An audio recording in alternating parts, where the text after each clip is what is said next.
Peggy 18. You don't know how lucky you are that the Authority hasn't found you yet. If the Authority catches you and you don't have anything they need, you'll be dead. Rage is a first-person shooter foremost, but it's definitely got an adventure kind of exploration aspect. And it's not an RPG, but it's got that flavor and that feeling, and it's just much more in-depth than you'll ever get out of a normal first-person shooter.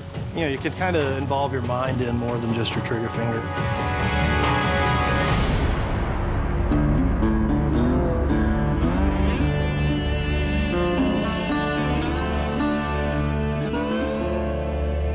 The bad guys in the world, you know, we have everything. There's some bandits around the corner. Do what you can. The bandits are considered to be more the violent settlers that aren't really economically inclined, but they have desires and needs. Each bandit clan has a unique fighting style. It's ever-changing. For instance, the Ghost Clan. Hey, over there! They're very acrobatic. They can attack you from above or below. The Wasted Clan, what they lack in combat skills, they definitely make up for in personality. The Shrouded Clan, they've designed these remote-control bomb cars that they use against you. We felt that with human-type opponents, if you add personality to the fighting skills and add personality to the characters, it really makes the world more refreshing. We're losing this! But if you fight that enemy for 12 hours, I don't care how cool he was in hour 1, it's not going to be so cool in hour 12. So it's about mixing it up for the player.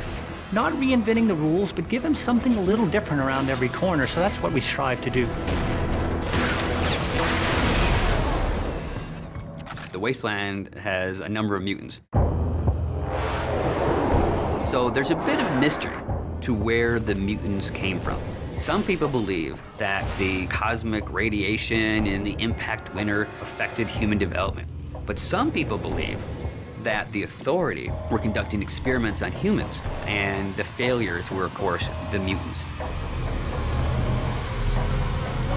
Then, of course, there's the Authority. You don't really get to understand or know what they're about until later in the game, and they've kind of twisted this new reality to be what it is that the player will eventually find out as he gets to the end of the game. These guys are battle-hardened military badasses. They have full body armor. They can coordinate with other squads. They have heavy weapons. When you go from fighting mutants with sticks to bandits with pistols to facing off against the Authority, it's a different experience. These guys are tough, and they mean business.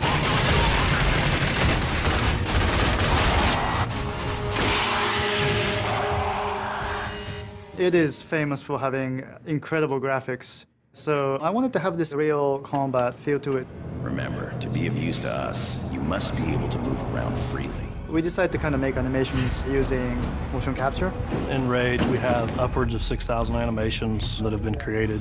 One type of character may have 300, 400, 500 animations that go with them. By applying those animations, the character is starting to look a lot more interesting. You also look interesting. When you're actually in combat with an AI, they have multiple layers themselves.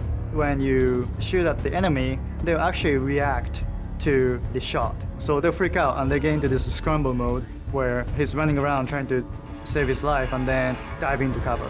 And this is not really scripted, it's just based on what you've done to the enemy, which will change the AI state, and then they will play these different state of animations. And you can interact with them at the time they're doing that, so it's not like they're just stuck in that particular animation. You can shoot them and kill them, and everything happens as you would expect. And all these things work seamlessly together to really make our AI stand out and feel like they're part of the world in a way that you haven't seen the first-person shooter before. Well, enough with all that. When a player's interacting in a combat scenario, the important thing to do is give them choices. And there should never be a dead point when they're only thinking, oh, I'm just holding the trigger down to kill these guys. Unpredictability and the element of surprise makes a great enemy. It's when you enter a room, you think you know the situation, and the AI does something that you don't expect. Because I don't want them thinking of it as AI. I want them to think, wow, that's the best combat experience I ever had. Show me what you can do, and get the hell out of here.